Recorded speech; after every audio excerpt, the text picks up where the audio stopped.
Hey, so I have decided to do a video review of my experience at the Jeju Sauna Wellbeing in Duluth. A couple of people asked me to let them know how my experience was, so to keep myself from repeating the same thing a couple times, I just decided I'd do it this way, it'd be easier.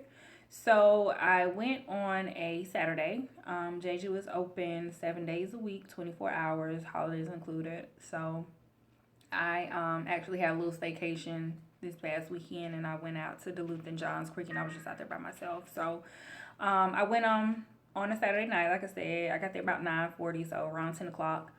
When I walked in, I was greeted, not the best greeting, wasn't warm or anything. Nothing exciting about it. I don't know if it was because it was Saturday night, 10 o'clock, the people wanted to go home. I don't know. But when I got there, I paid a general admission, which is $25. The prices vary depending on your age, or if you're a senior, if you bring your children, the prices vary. But the $25 is a general admission that covers access to the amenities that they offer in the facility. When you get there, they give you a wristband, and the wristband has a locker number on it, a locker key, and a small barcode. So with the barcode, I'm assuming that it's an account linked to you. You do have to be 18 to check in, and they keep your ID the whole time you're there. So I'm assuming that it's account linked to you until you get ready to check out, just in case you wanted to utilize the additional services that they have there. So when I got there, they gave me the wristband, and then they gave me a uniform, which is just a shirt and shorts with the small Jeju logo on it. And then instructed me to go into the locker rooms. Now, they didn't tell me which way to go, and I ended up going into the men's locker room and saw a dong, but yeah. Anyway, so when I went into the right locker room, there are signs that instruct you to remove your shoes. So right then and there, you will have no shoes on the whole time that you're in there. So, baby, if your feet busted, everybody gonna see it. So just be mindful. But you are working around with no shoes on, and once you get in that locker room, just know that you're subject to nudity. Everybody's going to be pretty much naked in there unless they have on that uniform. So when you get to your locker room, you can put all your personal items in there. I actually I put all my stuff in there. I didn't keep my phone out. Some people did have their phones out, like when they went to the co-ed areas where the 9 different saunas are. Well, it might be 8 out there. I don't know. But when you go to the co-ed areas where the saunas are, the exercise rooms, the food court with the Korean restaurant, I want to say the pool area is co-ed as well, and the nail salon. Of course, you can have your cell phone, but any place that's outside of the locker room is co-ed, and you have your uniform on. But you won't have on any shoes. The floors are heated in those areas. The only area that the floor is not heated in is, of course, the locker room and the bathing room. And the bathing room is you're completely naked. You're required to actually bathe in a shower when you get in there before you get into the jacuzzi or into the steam sauna. So you're naked in there with random women in the jacuzzi. So if you have an issue with nudity where you don't want to see anybody, or you don't want anybody looking at you, then this might not be an experience for you. But when I first got there, I just changed my clothes, and it doesn't bother me, and went out to the co-ed area, and I went into a couple of saunas out there. I went into the baked clay sauna, and then I went into another one. I don't remember what it was. Each sauna has different temperatures. Some of them are low temperature in regards to heat. Some of them are high, and then there's a cold sauna, which it was good for me to use it after I got my body shampoo and showered. I actually went into another sauna, and then I went into the cool sauna to relax and close up my pores. But each sauna, excuse me, has different healing properties, or however you want to say it. And they have a sign outside of each one to kind of explain what each one is and what healing properties it has, or what benefits you can get from being in that particular sauna. A couple of the services that they offer, I got the body shampoo. It pretty much is just being exfoliated from head to toe. Well, they don't touch your face, but they get all up in here, in the back of your neck and everything. But you're completely naked. You're in the bathing room, so you're required to bathe before you get on this table and let this little lady rub all over you with these exfoliating mitts on. So she has on mitts.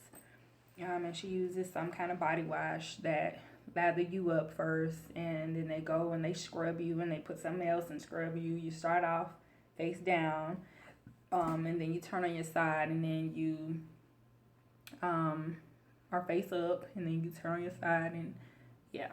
So you get rinsed off and scrubbed and everything right there on that table. She doesn't touch your private parts. Very close to it, like in the crack, right next to it, but she doesn't touch your private parts. She does touch your breast because she scrubs around it with those mitts. Like I said, it didn't bother me because there's nothing sexual about it, and I'm very confident with myself, so it didn't bother me at all. And then I was by myself, so I didn't have no problem with it. And like I said, I was in the jacuzzi with other naked women. It didn't bother me. In the bathing room, I want to say they have 2 jacuzzis. I don't really remember. I wasn't in there that long. Indoor chlorine, it really bothers me and it makes me sick, so I couldn't stay in there that long. There is a steam sauna in there. There's like a tanning area that has infrared lights, I guess is what it is, which you're basically just laying on the floor under some lights looking like some roller food at Quick Trip to me, but whatever. To each his own. Another service that they offer is the hip bath. They do have a hip bath area in the bathing room, in the locker room, or next to the bathing room in the locker room, which from my understanding, looking at it, you're completely naked in this kind of cloth garment. To me, it looked like a little sundress, but not really. It had a band and the fabric was flowy, and it looked like they were sitting in something, but I don't know. And with that service, you're in a small room with other women. You might not know them. I mean, they just didn't look happy in that at me. So, and I'm assuming it is real hot. So, but from my understanding, that one has a lot of healing properties to it, or benefits or whatever, to a lot of diseases. So that's something that I'll try out next time. With that service, it was one of the cheaper one. That one is $30. The body shampoo is $40, and then if you get like a mask, cucumber mask or something, the price goes up from there. They also offer massages. The massages start at $100. Me personally, I think that's too expensive, but whatever. I wasn't interested in getting that service, so I didn't even worry about it. They also offer reflexology, which is just a foot massage, and that probably goes up from 60 and up. I don't know. I wasn't, again, interested in that. I really just wanted to go to get in the jacuzzi, try a couple of the saunas, and do my body shampoo. So that's what I did. On the website, it says that they have exercise rooms. Of course, I wasn't there that long, and I didn't do a lot of exploring. I didn't even go over to the food court area, so I didn't see any of that. I do know that they have napping rooms. Again, I didn't see any of it, and for the most part, people were asleep in the saunas. So they do give you small little rectangular pillows with towels. So if you want to fall asleep in the sauna, you very well can, and nobody will bother you. And then, of course, you can stay there for 24 hours. That $25 lets you stay there for 24 hours. So you essentially have everything you need if you wanted to spend the night. I wouldn't do it, but I don't know. And then the sleeping room or nap rooms, they have mats, but I don't know nothing about that. So yeah, I mean, that was pretty much it. It was really nice. I got accustomed to walking around on heated floors. I would tell you that. There were children there. I did see a baby. She probably was like, I don't even know if it was a girl. I assumed it was a girl because they were in the locker room with us, but it could have been a little boy and just in there with his mom and grandma or whatever. But that baby was like 4 months old, maybe 5 months. He wasn't big at all. And then there were some little girls in there. They had all their swim gear to go get in the pool. So it's in the locker room. In the unisex part, the co-ed area, it was children out there as well.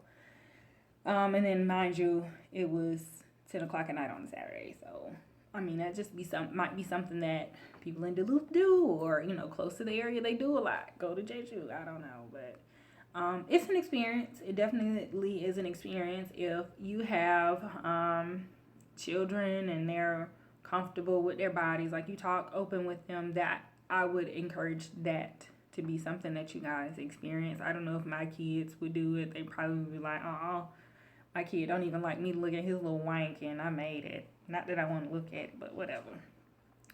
But yeah, I mean, it was overall a good experience.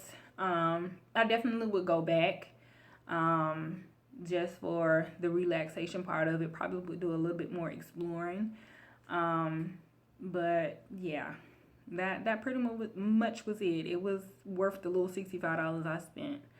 So if you have any other questions other than this, just let me know.